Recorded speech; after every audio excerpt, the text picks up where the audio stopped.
ప్రభువైన యేసుక్రీస్తు పవిత్రమైన నామమును బట్టి సహోదరి సహోదరులకు, బంధుమిత్రులకు, స్నేహితులకు, దైవ సేవకులకు, నా ప్రియమైన సంఘస్థులకు నా హృదయపూర్వకమైన వందనాలు తెలియజేస్తున్నాను. దేవుని కృపచేత మరొక తరుణం దేవుని వాక్యాన్ని పంచుకోవటానికి దేవుడు నాకు ఇచ్చిన మంచి సమయాన్ని బట్టి నేను ప్రభువుని స్తుతించేవాడనై ఉన్నాను.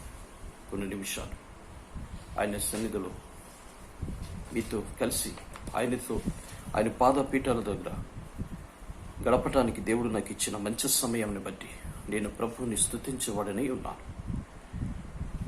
కీర్తనల గ్రంథం 75వ కీర్తన 7వ లైన్లో, దేవుడే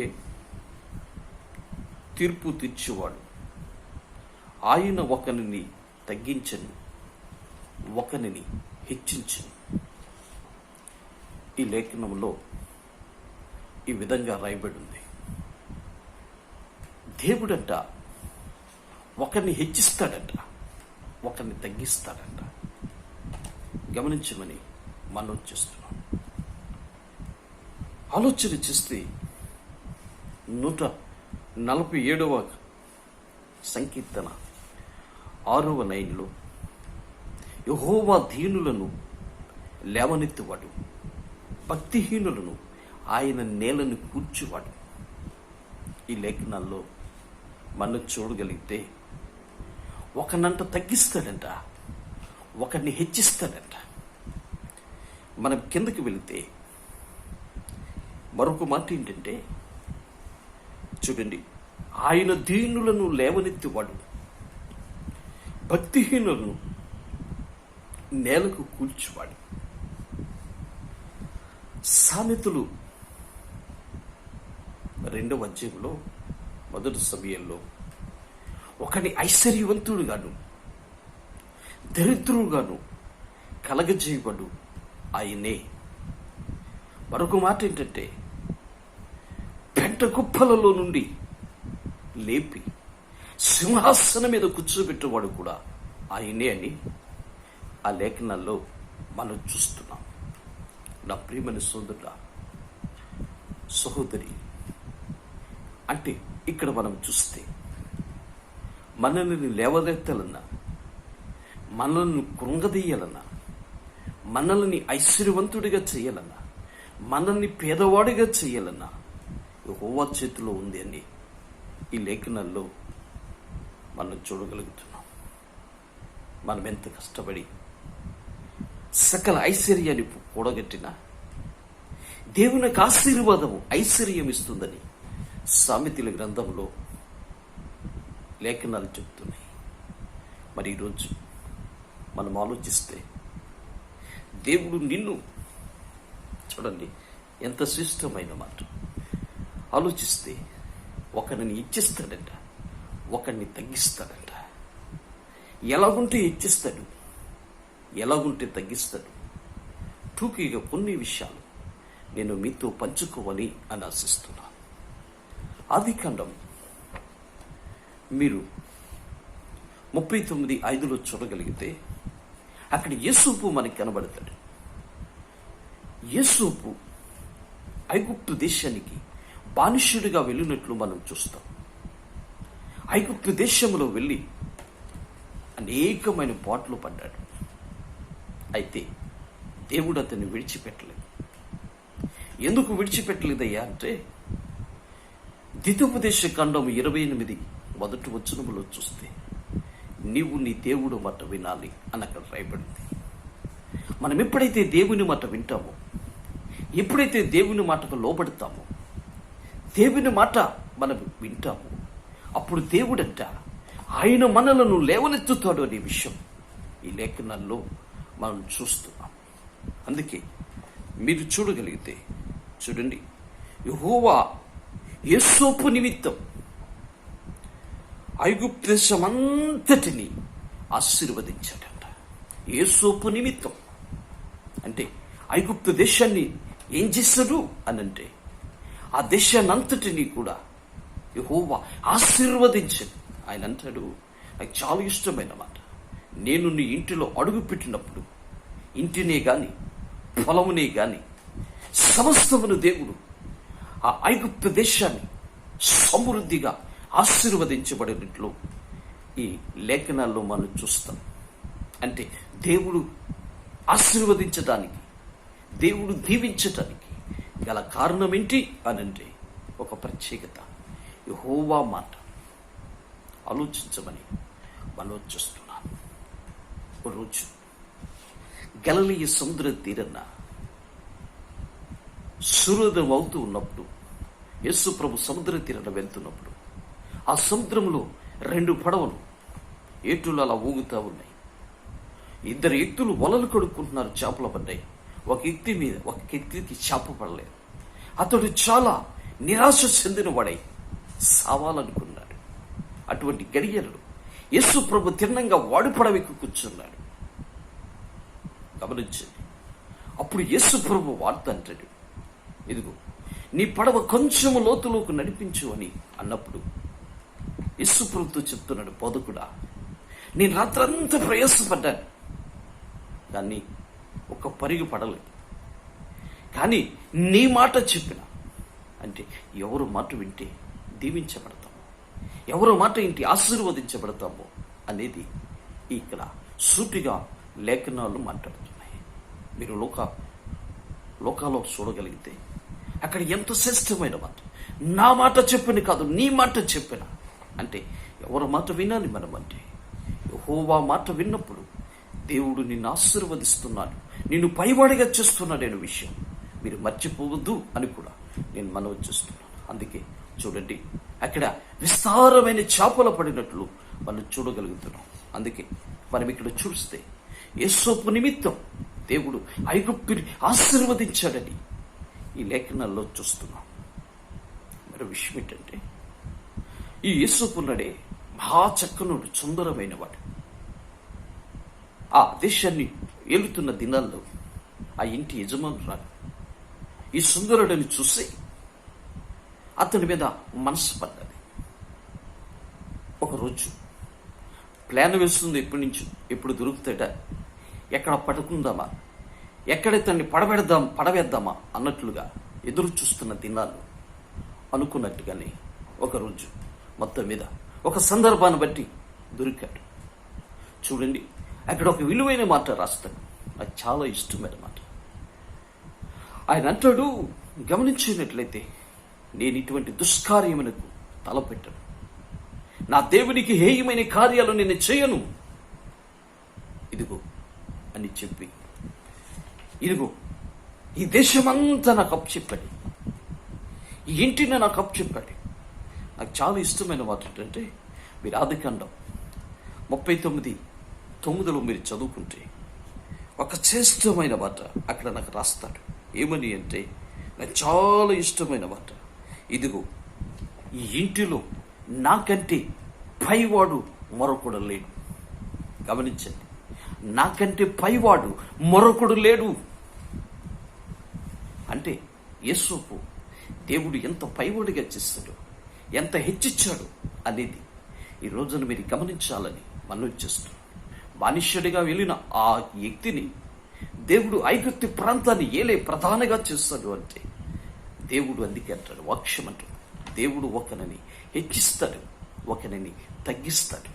ఆలోచించాలి, నేను హెచ్చించబడాలి అంటే మనం ఏం చేస్తే హెచ్చించబడతాం అని అంటే, ఆయన మొట్టమొదటిది ఆయన మాట వినాలి, ఆయన మాట చెప్పున మనం జీవించాలి, ఆయన మాట చెప్పున మనం బ్రతకాలి. ఆలోచించుకోమని నేను మనవి చేస్తున్నాను. చూడండి, మరొక సందర్భాన్ని చూడగలిగితే, దైవజనుడైన మోషే అంటాడు, ద్వితోపదేశ కాండం 28:14 చూస్తే, నీవు పైవాడిగా ఉంటావు కానీ కిందవాడిగా ఉండవు. గమనించండి, ఎప్పుడయ్యా అంటే ఆశయంలో రాయబడిన మాట, నీ దేవుడైన యెహోవా మాటను విన్నప్పుడు దేవుడు నిన్ను పైవాడిగా చేస్తాడే కానీ కిందవాడిగా చేయడు అని 14 మనం చూడగలుగుతున్నాం. అంటే దేవుడు మనల్ని తలగా చేస్తాడంట కానీ తోకగా చేసే దేవుడు కాదు అనే విషయం మీకు జ్ఞాపకాన్ని తీసుకొస్తున్నాను నా ప్రియమైన సోదరి సోదరుడా.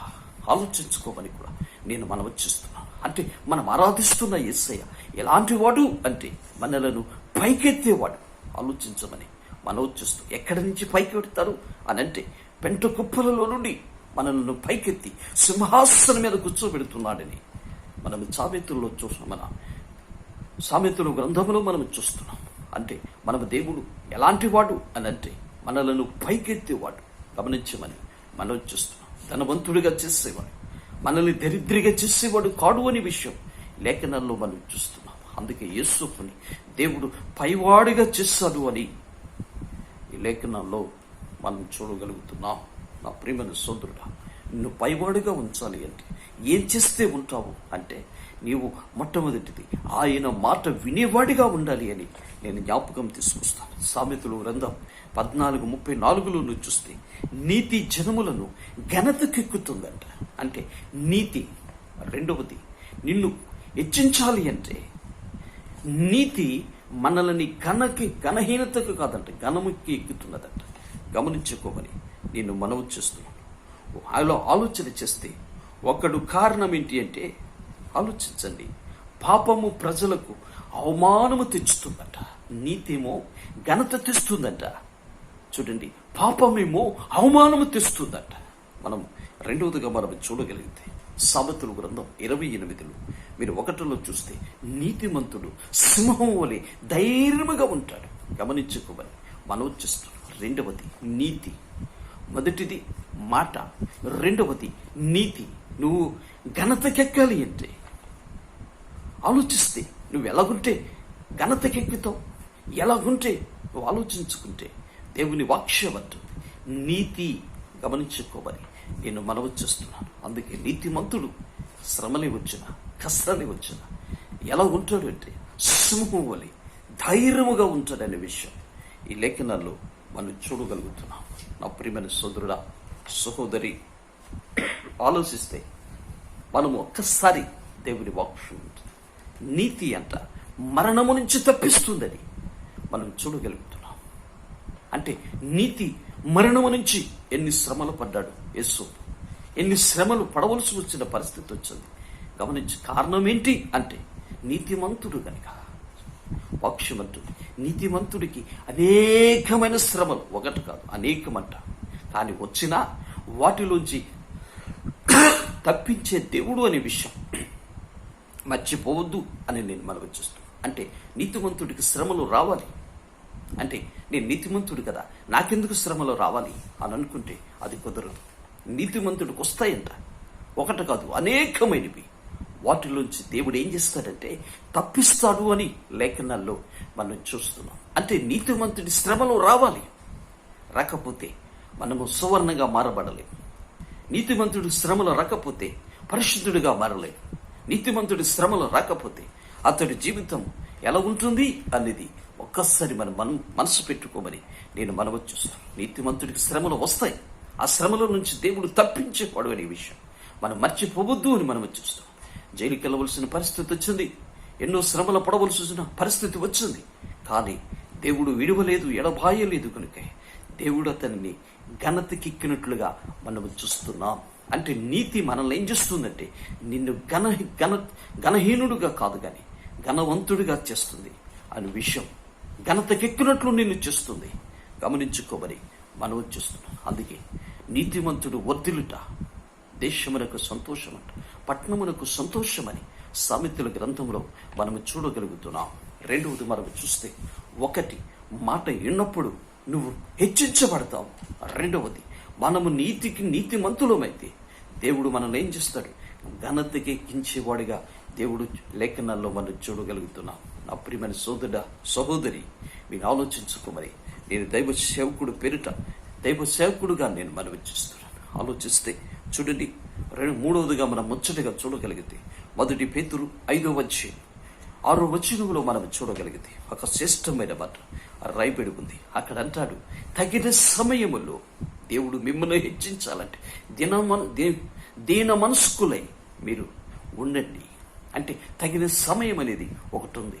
గమనించుకోమని నేను మనవి చేస్తున్నాను. దేవుడు ఒకరిని హెచ్చించాలన్నా, ఒకరిని దించాలన్నా, ఒకరిని ఐశ్వర్యవంతుడిగా చేయాలన్నా, ఒకరిని పేదవాడిగా చేయాలన్నా, లేకపోతే ఒకరిని గొప్పవాడిగా చేయాలన్నా తగిన సమయం అనేది ఒకటి ఉందని చెప్పి ఈ లేఖనాల్లో రాస్తూ ఉన్నాడు. అందుకే చూడండి, మీరు ప్రసంగిలోకి మీరు వెళ్ళగలిగితే అక్కడ అంటాడు 3లో నాటడానికి, పెరుగు వేయటానికి, ముద్దు పెట్టుకోవటానికి, కౌకలించుకోవటానికి, కుప్ప వేయటానికి, రాళ్ళు వేరటానికి సమయం అనేది ఒకటి ఉంది అని ఇక్కడ రాయిన 3వ అధ్యాయంలో మనం చూడగలుగుతాం. అంటే మానవుల జీవితంలో దేవుడు ఆశీర్వదించబడేదానికి, మానవుల జీవితంలో దేవుడు నిన్ను ఘనతకెక్కించటానికి, మానవుల జీవితంలో నిన్ను పైవడిగా చేయటానికి దేవుడు ఒక సమయం అని ఉన్నదని, అది ఎన్నడూ కూడా నువ్వు మర్చిపోవద్దు అని కూడా నేను మనవి చేస్తున్నాను. అంటే దేవుడు మనల్ని ఏం చేస్తున్నాడు అనేది మనం ఆలోచన చేస్తే, అందుకే ఒక రోజున చూడండి, గమనించుకోమని నేను మనవి చేస్తున్నాను.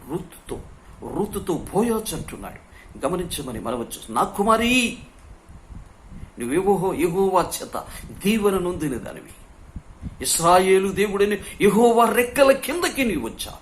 ఆలోచించమని మనవి చేస్తున్నాం. యెహోవా రెక్కల కిందకి నువ్వు వచ్చావు. తగిన సమయంలో దేవుడు నీకు బహుమానాన్ని ఇస్తాడు.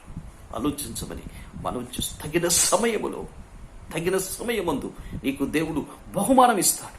భర్తను పోగొట్టుకున్న దాన్ని ఆలోచించండి. యవనస్తురాలు తన జీవితంలో ఎక్కడికొచ్చిందంటే ఇశ్రాయేలు దేవుడైన యెహోవా రెక్కల కిందకు వచ్చింది కొనికి దేవుడు అతనిని, ఆమెను ఆశీర్వదించినట్లు మనము చూస్తాం. తగిన సమయంలో చూడండి, భర్తన పోయిన ఆమె జీవితంలో, 3 బారిపోయిన జీవితంలో ఆమె చూసినట్లయితే దేవుడు చక్కటి భర్తను ఇచ్చాడు. ఆ భర్తే మనము చూడగలిగితే బోయాజ్. గమనించమని మనము చక్కటి భర్త, పెళ్ళైన వాడు కాదండి, భార్యని చంపునోడు కాదు. చూడండి, ఈమె 2వ వివాహం, ఆయనకు మొదటేమో గొప్ప ధనవంతుడు. గమనించుకోమని నేను మనవి చేస్తున్నాను. చూడండి, వాడి కౌకటిలో చక్కటి బిడ్డనిచ్చాడు. ఆ బిడ్డ పేరే చూడండి, ఉపాధ్యాయలో నుంచి ఎస్ఐ వచ్చాడు, ఎస్ఐలోంచి దావీదు వచ్చాడు, దావీదులో నుంచి మనం ఆరాధిస్తున్న యేసు క్రీస్తు ఈ లోకములోనికి వచ్చినట్లు మనము చూస్తున్నాం. గమనించుకోమని మనము చూస్తున్నాం. నా ప్రభు యేసు ప్రభు గమనించినట్లయితే శపించబడిన దానిలోంచి ఈ లోకములకు వచ్చినట్లుగా మనము చూడగలుగుతున్నాం. అందుకే ఒకరోజు నతానయేలు అంటాడు, నజరేతులో నుంచి ఏదైనా మంచిది రాగలదా? గమనించుకోమని మనవి చేస్తున్నాను. అంటే నజరేతులో నుంచి, గమనించుకోమని, అంటే నా ప్రభుని యేసు పుట్టి నజరేతులో పెరిగాడు కనుక నజరేయుడిని యేసు అని పేరు పెట్టారు. గమనించుకోమని మనవి చూస్తున్నారు. పుట్టింది బెత్లెహేములోనేనా, పెరిగింది నజరేతులోను. గమనించండి, అందుకే నజరేయుడని యేసు అని పేరు. నా ప్రియమైన సోదరి, తగిన సమయమందు దేవుడు మనల్ని హెచ్చించినట్లు మనము దీన మనుషులై తగ్గించుకునే వారమై మనం ఉన్నప్పుడు ఆ దేవుడు ఆ దీనత్వాన్ని చూసి ఆ తగిన సమయంలో నిన్ను వెచ్చిస్తున్నాడు అనే విషయం మీరు మర్చిపోవద్దు అని కూడా నేను మనవి చేస్తున్నాను. నా ప్రియమైన సహోదరి, మీరు జ్ఞాపకం చూసుకోమని నేను మనవి చేస్తున్నాను. మరొక సందర్భాన్ని మీరు చూడగలిగితే, ఒకరోజు సారా పారిపోతూ ఉంటే, సారా పెట్టిన బాధలకు ఆగారు పారిపోతుంది. ఆ పారిపోతున్న దినాల్లో మనం చూస్తే దేవుని దూత మాట్లాడుతుంది, ఇదిగో సారా, ఎక్కడికి పారిపోతున్నావు? అయ్యా, నా యజమానురాలు పెట్టి బాధను భరించలేక పారిపోతున్నానంటే, నువ్వు లేదు, తిరిగి మరలా వెళ్ళి నీవు ఆమె దగ్గర అణిగిమణిగి ఉండు. గమనించుకోమని మనం వచ్చేస్తుంది. దేవుడు చెప్తున్నాడు, ఆమె దగ్గర అణిగిమణిగి ఉండు. నా ప్రియమైన సోదరుల ముచ్చటగా 3 మాటలు చెప్పాను. 1, ఆయన మాట వింటే నువ్వు హెచ్చించబడతావు. 2వది, నీతిమంతులుగా ఉంటే మనం హెచ్చించబడతాం. 3వది, దీన మనుషులుగా మనం ఉంటే దేవుడు సగిన సమయంలో ఇస్తాడు అనే విషయం మర్చిపోవద్దు. ప్రేమ నమ్మకమైన తండ్రి, ఆశ్చర్యకరుడా నీ కొందరు స్తోత్రాలు. మరోసారి వాక్యమును పంచుకోవడానికి సమయం మీరు నాకు ఇచ్చారు. ఈ వాక్యం వింటున్న బిడ్డలందరినీ దీవించమని, మా దేశాన్ని, మా రాష్ట్రాన్ని, మా నాయకులను ఈ భయంకరమైన పరిస్థితుల్లోంచి మమ్మల్ని తప్పించి కాపాడి మీ నామానికి మీరే మహిమ తెచ్చుకోమని యేసుక్రీస్తు ఉన్నతమైన నామములో ప్రార్థిస్తున్నాను పరమ తండ్రి, ఆమేన్. నా ప్రియమైన సహోదరుడా, ఈ వాక్యం మీకు ఆత్మ సంబంధంగా ఉంటే దీన్ని లైక్ చేయండి, మాతో సహకరించండి.